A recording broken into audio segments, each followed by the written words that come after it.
नमस्कार, मानस Mishra Bollywood news nation में आप सभी का बहुत बहुत स्वागत करता हूं। बड़ी खबर आ रही है राज्यसभा से, जहां राज्यसभा में बीजेपी ने भगवा लहरा दिया है। और जो बीजेपी आपको बता दे, जहां आपको याद होगा एक सीटों वाली बीजेपी और एक सीट से अटल बिहारी वाजपेयी की सरकार को सत्ता से हाथ धोना पड़ा था। आज वो बीजेपी लोकसभा नहीं अपितु राज्यसभा में जो काम किया है, वहां पर कांग्रेस इंडी घटक दलों का काम तमाम कर दिया है। आपको दिखाने जा रहे हैं कि आखिरकार राज्यसभा के आंकड़े क्या कहते हैं और कैसे आज राष्ट्रपति के मास्टर स्ट्रोक से ये साफ तौर पर बीजेपी ने जो राज्यसभा है वहां पर अपना अब तक का सबसे बड़ा रिकॉर्ड तोड़ दिया है। और इंडी अलायंस को, कांग्रेस को यहां पर बड़ी पटकनी दी है। दिखाते हैं आपको पूरी की पूरी खबर। अनुरोध करेंगे वीडियो के कमेंट बॉक्स में अपनी राय प्रतिक्रिया जरूर दीजिएगा और इस पूरे के पूरे उस पर किसको श्रेय देते हैं, क्या प्रधानमंत्री नरेंद्र मोदी को या पूरे संगठन को?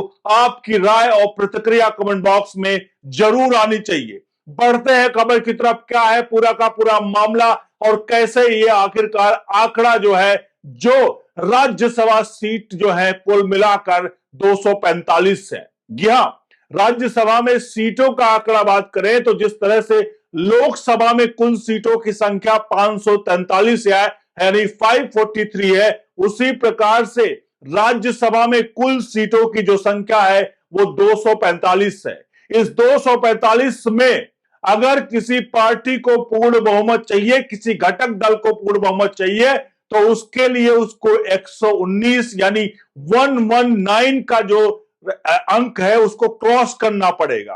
अब बीजेपी ने ये अंक तो क्रॉस कर ही लिया है, लेकिन इसके आगे भी वो आंकड़ा छू लिया है जो अब तक कई लोग कहते हैं कि बीजेपी संविधान बदल देगी अगर वो सत्ता में आएगी, तो शायद उनके लिए ये सबसे बड़ा करारा तमाचा है। राहुल गांधी कांग्रेस के लिए बड़ा झटका है। चलिए आपको दिखाते हैं, आंकड़ों की तरफ बढ़ते हैं, क्या हुआ है पूरा का पूरा मामला और कितना अब सीटें आ चुकी हैं। सबसे पहले हम आपको अभी के आंकड़े दिखाते हैं। क्या है पूरा का पूरा आंकड़ा आपके स्क्रीन पर नजर आ रहा है।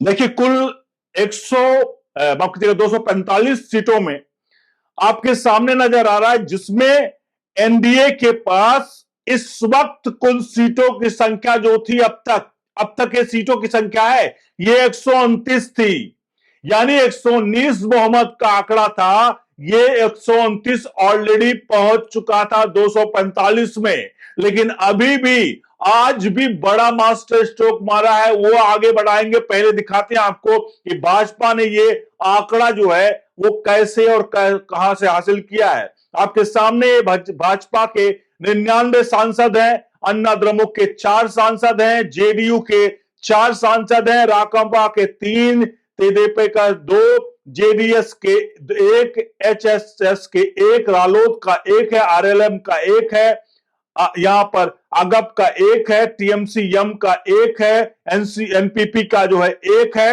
और आरपीआई का 1 है इसमें, और यूपीएल का 1 है और आईएनडी का 2 है।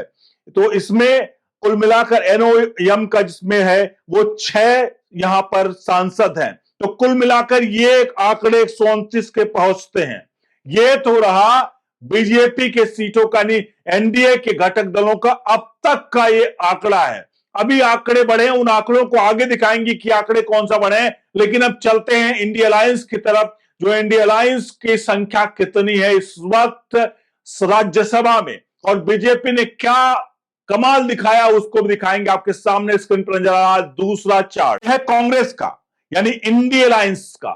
इंडिया अलायंस की कुल 78 सीटें हैं। जी हां, वो कांग्रेस पार्टी जिसका दबदबा होता था हिंदुस्तान में, वो कांग्रेस पार्टी जो सत्ता में रह करके हमेशा से हिंदुस्तान की जनता पर राज करती थी, कहते थे कि हिंदुस्तान के दिलों पर राज करती थी। आज उस कांग्रेस पार्टी का आंकड़े बहुत ही ज्यादा चौंकाने वाले हैं। जहां बीजेपी अकेले अपने दम पर 99 थी, वहीं कांग्रेस राहुल गांधी, सोनिया गांधी के नेतृत्व में महज 27 सीटों पर सिमट चुकी है। जी हां, कांग्रेस का यहां पर 27 सीटें हैं। AITC की यहां पर आपके सामने 13 सीटें दिख रही हैं, द्रमुक की 10 सीटें, राजद की 5 सीटें, सीपीआईएम की है यहां पर 4 सीटें, सपा की 4 सीटें, झामुमो की है 3 सीटें, एनसीपी-एसपी की 2 सीटें, एएसयूबी की है यहां पर 2 सीटें, भाकपा की यहां पर 2 सीट, आईयूएमएल की 2 सीट, एमडीएमके की एमके की यहां पर 1 सीट है, एजीएम की यहां पर 1 सीट है, केसीएम की यहां पर 1 सीट है और आईएनडी की यहां पर 1 सीट है। तो कुल मिलाकर ये सीटों का आंकड़ा इंडिया अलायंस का 78 सीटों का पहुंचता है। ये 78 सीटें, जी हां, ये 78 सीटें आपको वाकई में सबसे बड़ा यहां पर वो बात करें, ये 78 सीटों पर पहुंचने वाले, और बीजेपी अपने दम पर 129 अब तक पहुंची हुई थी। अब आगे बढ़ते हैं आंकड़ों की तरफ, यहां पर आपको दिखाते हैं कुछ और सीटें, उसके बाद आज जो यह अंक गणित बदला है उसको भी आपको दिखाएंगे। आपके सामने नजर आ रहा है असंख्यित जो है वो सीटों की संख्या। इसमें एएपी यानी आम आदमी पार्टी से कहते हैं वो 9 सीटों पर है, वाईएसआरपी सीपी जो है वो 7 सीटों पर, बीजेस 7, बीआरएस 4, बसपा 1 और एमएनएफ 1, यानी कुल मिलाकर ये संख्या जो है ये 30 सीट असंरक्षित है। इसके अलावा 9 सीटें खाली थी और ये कुल मिलाकर 245 सीटें हैं। तो इन सब में जम्मू कश्मीर में 4 सीट थी और पंजाब में 1 सीट जो खाली थी और 4 सीटें नामांकित करनी थी। ये 4 सीटें नामांकित कौन करता है? राष्ट्रपति। अब ये 4 नामांकित सीटें जो है उनको राष्ट्रपति ने नामांकित कर दिया है। आपके सामने नजर आ रहा है 4 नाम, ये देखिए, ये 4 नाम है। इसमें लिखा आप संसदीय पारी की बारी, मीनाक्षी जैन शिक्षाविद, हर्षवर्धन श्रृंगला पूर्व राजनयिक, उज्जवल निगम सरकारी वकील, सी संदानंद मास्टर भाजपा उपाध्यक्ष केरल। ये 4 लोगों को राज्यसभा से मनोनीत किया गया है राष्ट्रपति के द्वारा, यानी राष्ट्रपति ने इनको अपॉइंट कर दिया है राज्यसभा में 1-1 सीटों पर, 4 सीटों पर। अब जो आंकड़े एनडीए से के 129 थे वो आंकड़े 133 पहुंच गए, यानी कि राज्यसभा में अब तक का सबसे बड़ा प्रचंड बहुमत ये बीजेपी के लिए है।